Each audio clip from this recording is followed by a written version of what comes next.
Sarah had always dreamt of visiting the South Pole. The idea of setting foot on the most remote, icy continent filled her with excitement.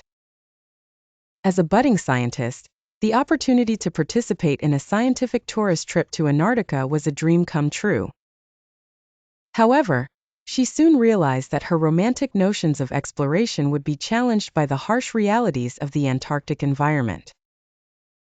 The trip began with a flight from Punta Arenas, Chile, to King George Island.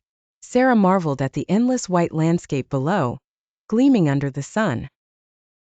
The adventure seemed idyllic until she disembarked from the plane. The icy wind cut through her layers of clothing, and the cold was more intense than anything she had ever experienced. The biting chill left her breathless, and she struggled to adjust. The group of scientists and tourists made their way to their research station, a series of compact buildings connected by snow-covered paths. Sarah found herself sharing a small, cramped room with two other women, both of whom seemed more seasoned than she was.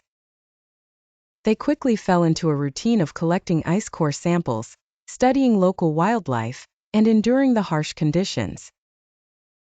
Sarah's initial excitement waned as she battled frostbite, exhaustion, and isolation. The long hours of darkness during the polar night were particularly challenging. Her body clock struggled to adjust, leaving her feeling perpetually tired and disoriented. Communication with the outside world was limited, and she missed the comfort of home and the warmth of her family. Yet, amidst the suffering, there were moments of awe-inspiring beauty. The sight of the southern lights dancing across the sky was unlike anything she had ever seen. Encounters with curious penguins and seals provided brief, joyous reprieves from the grueling work.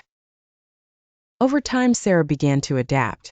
She learned to layer her clothing more effectively, to pace herself during long treks, and to find solace in the camaraderie of her fellow researchers. They shared stories, taught each other survival tips, and found ways to keep their spirits up in the desolate landscape. By the end of the trip, Sarah had gained a profound appreciation for the perseverance required to survive and conduct research in such an extreme environment. The South Pole had tested her limits, but it had also revealed her inner strength.